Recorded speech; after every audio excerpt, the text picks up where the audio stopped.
everyone, I hope you're having an awesome day. Before we crack on with the review, I want to warn you that it's going to be a somewhat very detailed and long video. It might be worth getting yourself some tea or maybe a snack to enjoy. I will try and cover this review in as much detail as I possibly can while at the same time leaving out any irrelevant information so I'm not wasting any video time. Now that I have my tea ready, let's quickly run down on the specs.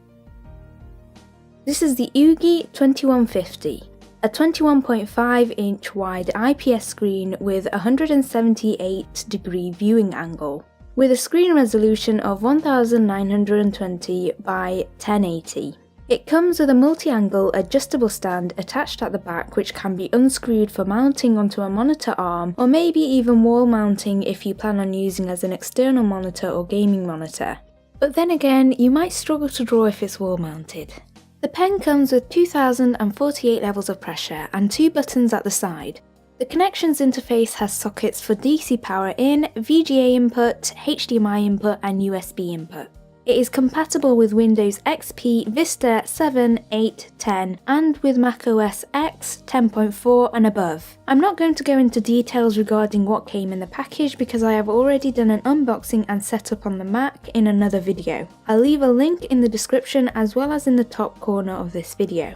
I got my Ugee 2150 from GearBest, who have kindly sent this to me. At the time of making this video, it is currently £308 for UK citizens, and that's about $400? GearBest often have some lovely offers and are generally cheaper than buying on Amazon.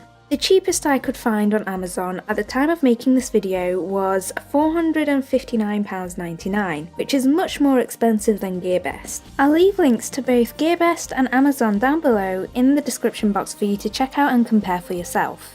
Let's first talk about the drivers. I downloaded direct from Ugee.net to make sure I'm using the most up-to-date driver available for the Ugee 2150. The package did come with an installation disc, however both the CD and manual provided are outdated as I explained in my unboxing video. The driver was super easy and quick to install. The pens have a really nice smooth feel and is very similar in shape compared to Wacom's Pro Pen 2. In fact, both pens feel somewhat similar because they both have a rubberized top layer. Similarly, there are 2 function buttons to the side of the barrel. The function of these pen buttons can be adjusted in the tablet settings when the 2150 monitor is connected to the laptop. I currently have mine set to switch between pen and eraser for the bottom button and the colour picker for the top button. The nib is slightly larger than Wacom's Pro Pen 2. I would have preferred it to be a little bit thinner. However, a good thing I noticed was the nib doesn't wear down as much as the Wacom's one does. It comes with 2 Ugee P50S pens along with 2 charging cables, which is really convenient since you can charge both pens at the same time with the cables provided. That way you have 2 fully charged pens, and if one runs out of charge while in the middle of drawing, then there's always a backup pen which you can switch to straight away. I found the charge on these pens lasts a really long time. I've been using one pen for at least 2 hours a day for the past 4 weeks and haven't had power run out yet. 2048 pressure levels allows for some really nice ink flow and smooth variation of line thickness. It means you can make fairly thin lines with a large sized brush. You can make very thin lines and very thick lines by varying the amount of pressure applied rather than having to change the brush size a lot. The pressure levels can be changed in the tablet settings window, allowing the user to customize the feel of the pressure levels to suit them. The monitor itself weighs a fair bit at 21.5 inches, therefore not really designed for moving around and certainly not for carrying around everywhere. It's best to set up somewhere where it doesn't need to be moved from, yet also in a comfortable place to work from. Despite the large screen taking up so much of my desk space, it does come with a fair few advantages compared to smaller tablets. I was able to draw detailed areas with 100% zoom, whereas on my Wacom Mobile Studio Pro 13, I often find myself having to zoom to 200% in order to get a better view of detailed areas. Larger screen also means there is more space to rest the palm while drawing without covering the drawing area. This monitor is not touchscreen, so there's no need to worry about accidentally making random marks or moving the canvas unintentionally. But then that does mean we miss out on touch gestures, which I have become very used to using on my Wacom Mobile Studio Pro and Ugee Hi 12. Usually on touchscreen tablets, I can get away with not needing to use keyboards for shortcuts because of the way the icons on Clip Studio are organised. I can use my left hand to select everything I need while drawing with my right hand. However, with the 2150 not being a touchscreen, I had to keep my MacBook Pro positioned quite close to me so I could access the keyboard. You can also use a Bluetooth keyboard if you cannot set up your laptop or desktop close to the pen monitor. There is a small amount of parallax due to the thickness of the screen. It's important to calibrate the pen and monitor in order to minimize the effects of the parallax. In all honesty, it's not an issue to worry about if you've calibrated properly. I did a line jitter test in both Photoshop and Clip Studio Paint. I've made sure the stabilization on Clip Studio is off and drawn 2 lines freehand. Then I've drawn 2 lines with the ruler using slow, steady speed. The freehand lines are a little more wobbly because I'm not very good at drawing straight lines. Then in Photoshop I have repeated the same test with smoothing and pressure levels off with 1 line drawn freehand and 2 lines with the ruler. As you can see, there is some jitter, which is to be expected in both programs.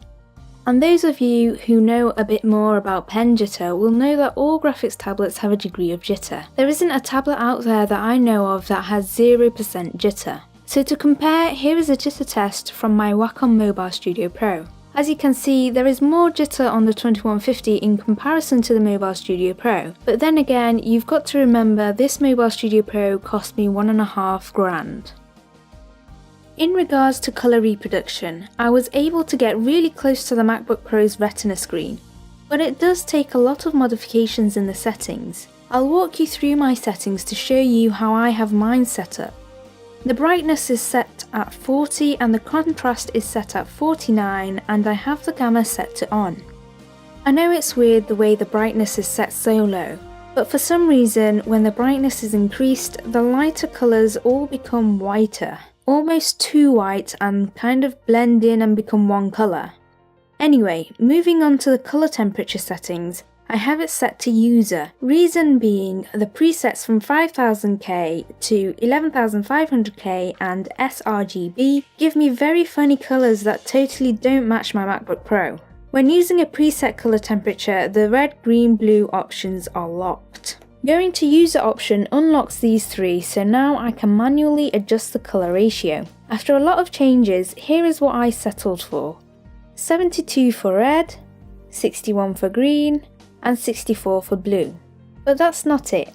I went over to the AirPlay icon. Here you'll find by default it mirrors the 2150, which for me is named as AAA by default. I'm not sure how to rename this, but in all honesty I'm not all that bothered about it. Click on Open Projector Calibration, which pops up this window. By default, the small grey circle in the middle of the colour wheel was bang in the middle. However, I found moving this grey circle ever so slightly towards the blue side gave me a better colour match on my Mac. Finally, head back to the AirPlay button, but this time click Open Display Preferences. This pops up 2 windows. We are interested in the window titled AAA. On the colour tab here, I have set the display profile as Apple RGB. It was by default set to sRGB. I've changed to Apple RGB because that's what my MacBook's Retina screen is set to, as you can see here. The screen can also be set as an external display. To do this, go back to the AirPlay button in the top corner of the icons and click Use as Separate Displays. Now, instead of mirroring, it should show all the programs currently open on your 2150 monitor and show just a blank desktop wallpaper on the Mac. Now you can drag windows between the 2 screens. I personally found trying to drag programs with the pen didn't work and had to use a trackpad on my MacBook Pro. It's very easy and quick to switch between mirroring and separate displays.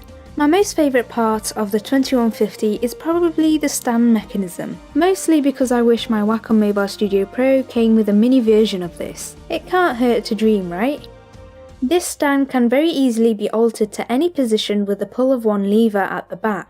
This lever is conveniently placed towards the top area of the back so that it's easy to reach over and pull. The adjustable stand can also be unscrewed and attached to a monitor arm, or desk mounts as they're also called. So that's maybe quite a handy feature. The stand itself comes with rubberized feet, so it shouldn't slide across smooth surfaces when leaning your arm against the monitor while drawing. The mechanism is able to hold whatever angle you set the monitor to without moving out of place. Towards the bottom of the back of the monitor are connection ports for the cables. There are 3 cables required, the HDMI and USB to connect to the laptop or computer, and one for the power supply. I have read a lot of complaints about these being a problem with having the stand fold all the way down because the cables prevent the monitor from going down to the lower angles, since the monitor ends up resting on the cables. However, I found the USB cable and power cables weren't much of a problem as they're fairly thin. It's actually the HDMI cable that is bulkier, and once it's plugged in, it does get in the way a little. It gets in the way of the stand and prevents it from going down to the lower angles. So here's what I've done. I've weaved the HDMI cable through the front gap between the bottom of the monitor and the stand. This way I could lie the screen down to the flattest position possible without cables getting in the way, yet also keep the cables neat and tidy. At the same time, I've also decided to weave the USB cable through the side of the stand at the back and done a similar thing with the power cable. This is just to make sure that they never get in the way again. I've tried to show you the best I can of how I did this in the footage. But a big advantage of sorting the cables out like this isn't just about getting the screen to go down to the lower angles. In fact, it prevents the cables from becoming bent at the sockets area, which increases the life of the cables by preventing damage to them. I have had the 2150 pen monitor for almost a month now and been using it regularly. During this time, I've never experienced any lag or any issues with the driver or any technical issues with the monitor itself. However, there is a very small minor issue I noticed. Sometimes the cursor will wander off a little bit when the pen is suddenly moved from the middle of the screen to the sides. This only sometimes happens, and moving the pen away from the screen and back again fixes it. The screen switches on very quickly, only taking maybe 1 second's time to switch on. There's no fan inside the monitor to keep it cool, but there are plenty of air vents. I've never felt it heat up while using it, it's always been cool. Overall, it's a lovely pen monitor that simply just works, and it does as it states in the description.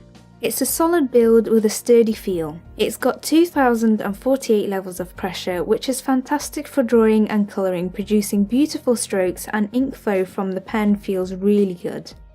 I like portability, but having a large screen has many pros. I'm glad I own one of these. It's far more cheaper than any Cintiq out there. I do miss touchscreens when comparing to my other devices, but the pros of a large screen definitely outweigh the cons. I hope this has been an informative video. I have uploaded 2 speed paints using this 2150 monitor, so if you're interested in seeing how it draws, you can check those videos out. I'll leave links to those in the description box below. Of course, links to where you can buy the Ugee 2150 is down in the description. The prices at GearBest are generally cheaper. As always, likes, shares and subscribes are forever loved, and I hope to see you again in my next video. Have an awesome day, but for now, bye!